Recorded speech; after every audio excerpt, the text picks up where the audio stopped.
You think I couldn't be a librarian? Darling, a librarian is a professional with a master's degree in library science. Even a clerk merely shelves and stamps. You think I couldn't be a library clerk? Your mother was a woman with no common sense. You think I couldn't be a library clerk? A library clerk is smart, responsible. You don't think I'm smart enough to work in your fucking library? I think nothing of the sort. You're ashamed of me, Judy. You're my only family, and you're ashamed of me. Fine. You can start right now. Fine, I will. Great. Wanda, this is my goddaughter, Mary. She's our newest clerk.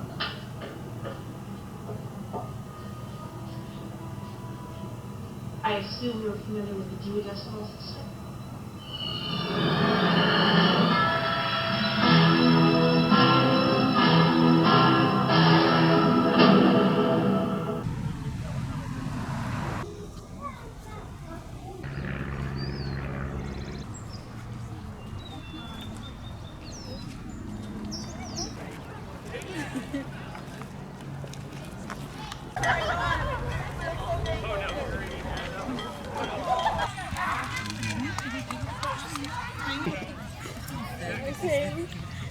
I love your dress.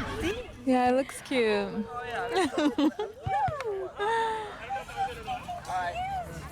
Over here. I'm right there. Oh no, now you are both way. Wrong way. Oh, go back.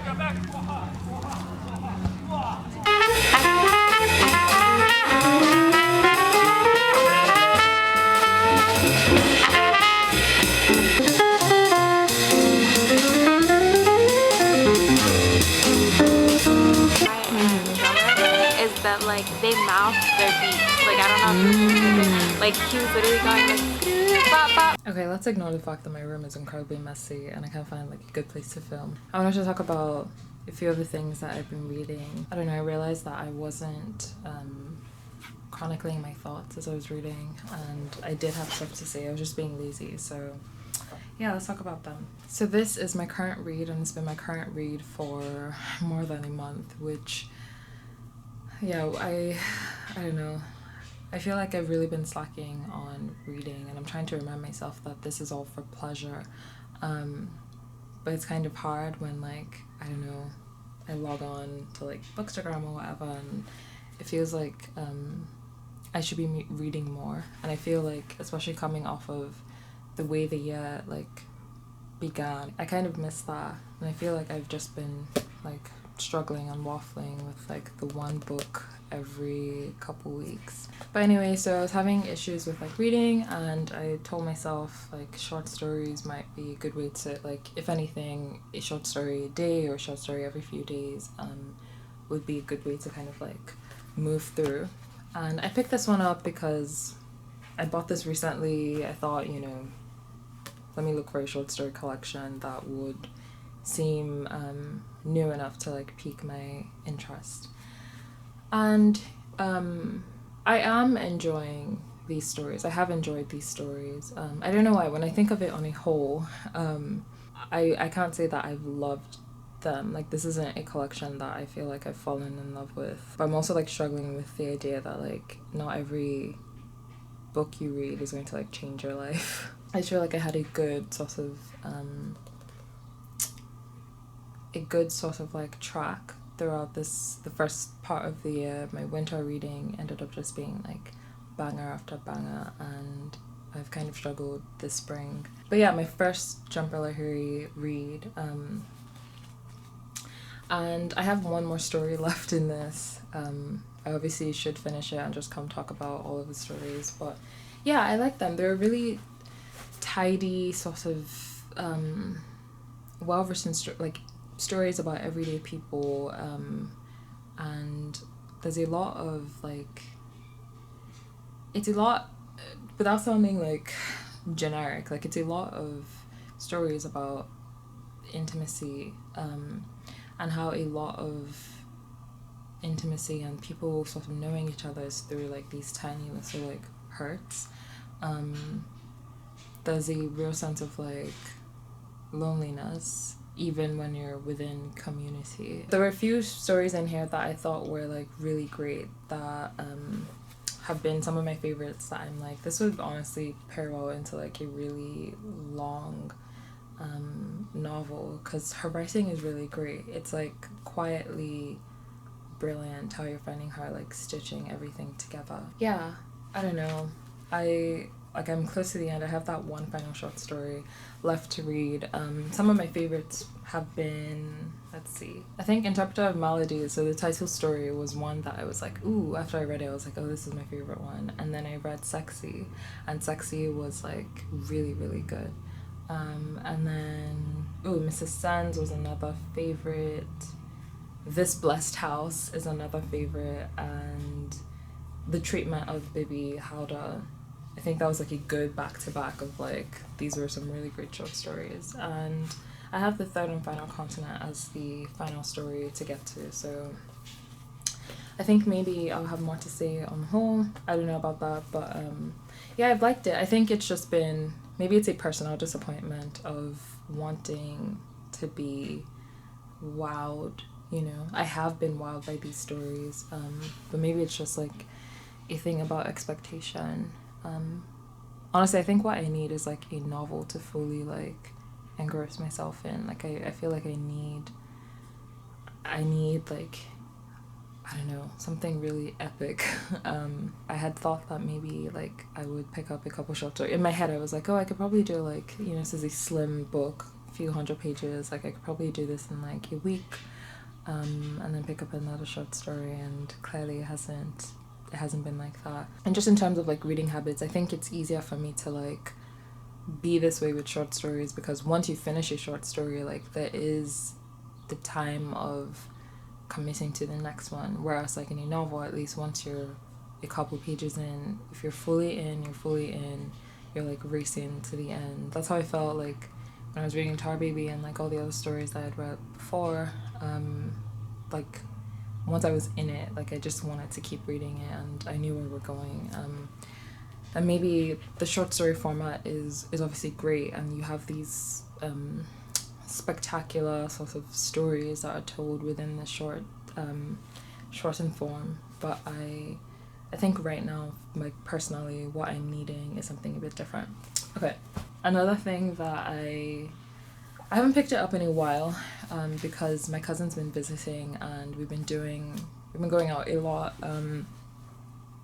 hence the like not much reading. But yeah, before she came, sort of in mid-March, I got my N+1 copy. It was actually Jaren, I think I'm pronouncing Jaren.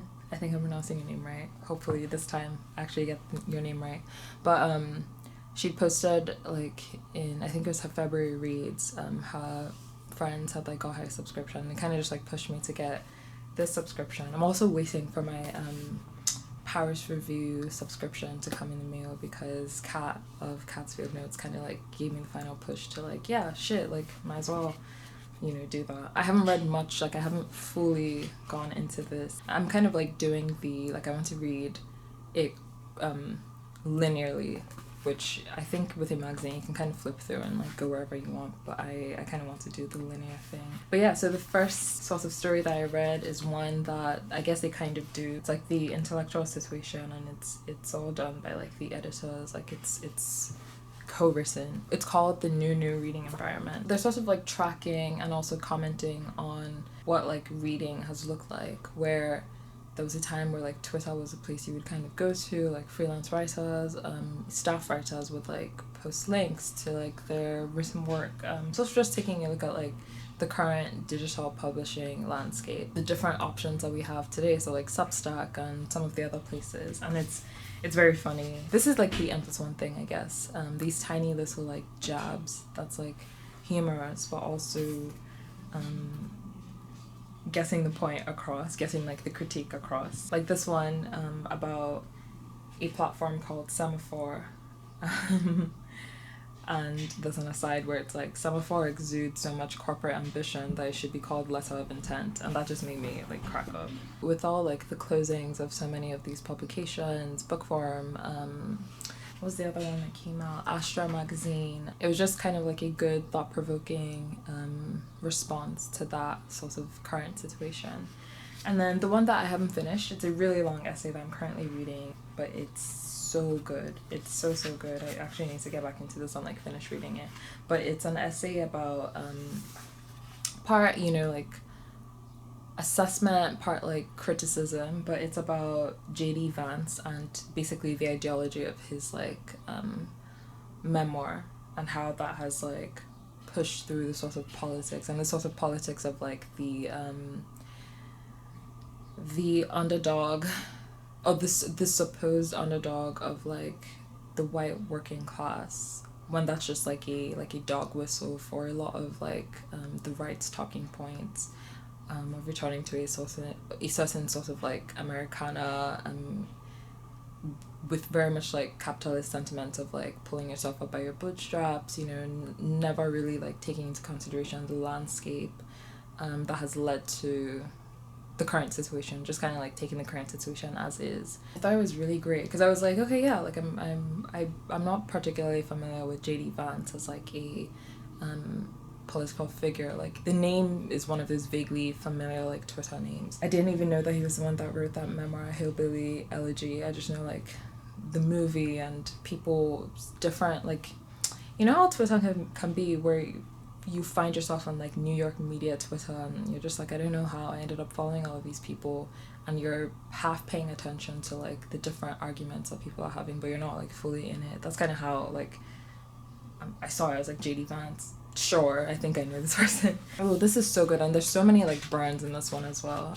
The author that wrote this is Gabriel Wynand, and I actually went to look him up because I'm also very impressed by the scale of the writing. Like this is several thousand words that he's written. I loved this part in his critique because that really goes a lot to that like underdog supposition. Within this false class politics, the suffering of working class people is understood in conspiratorial rather than structural terms. There is no historical logic to class inequality and exploitation, only inexplicable and unique acts of cruelty that bear no useful comparison to anything that has happened to others. The historical present takes the fragmentary form of an unprocessed trauma, isolated jagged images, shards of fear and shame without pattern. That's actually like conservative sort of... Maybe I should be careful in this, but like what I'm trying to say is like there's a certain kind of person who is only able to analyze the present moment by like looking at the present moment without ever trying to like take a look at history to see how things sort of got to that point. And it aggravates me so much to have like conversations with people like that, because I'm like, there's no sense in any of this, because we're not going to come to like an understanding because you're refusing to understand why somebody would like be in the situation that they're in, but you just want to find a way to like make them the cause of what has happened to them. It's just really good. Also like this sort of like myth making that J.D. Vance has sort of done for himself to position himself close to Trump, and you know yeah, it's a really great essay. And I'm excited to get to some of the other essays. There's an essay on Afrobeats that I'm excited to get to, and I know there's some like fiction in here as well. Another thing that got me with this issue is that there is a little like review of, or a little like critical corner of Joanna Hogg and like her women, and I loved The Souvenir and The Souvenir Part 2, so I'm excited to like read that. But yeah, honestly, not much reading has been happening. I wish I had like a better report. I'm honestly kind of like beating myself up about it, but also hoping that like this summer will feel a lot better. I'm hoping to be like reading outside and reading a lot of like really delicious books. I'm really looking forward to reading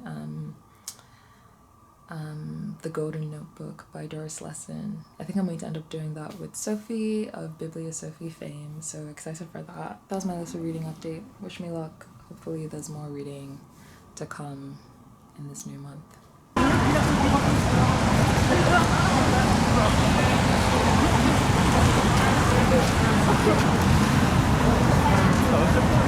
Wait, stop. What are you looking for?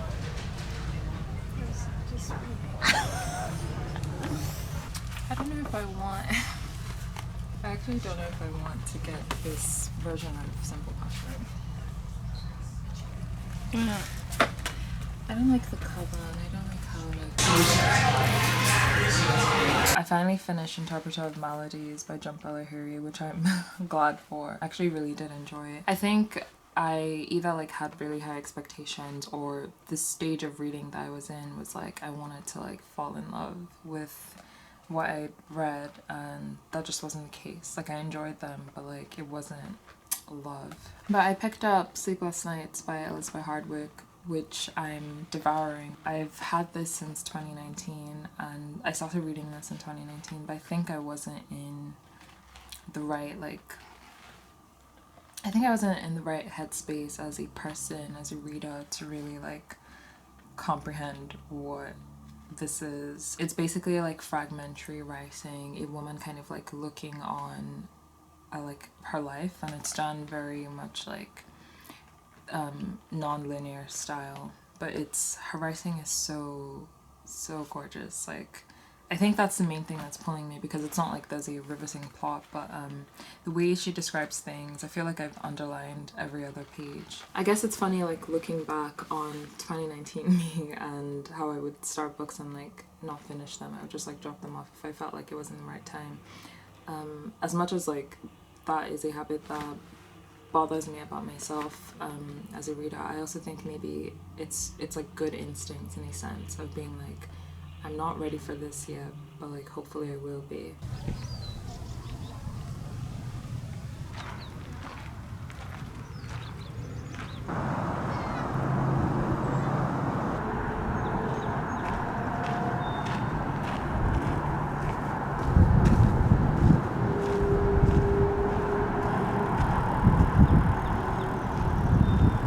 How was your time in Portland? It was good. It was okay. It was a learning experience.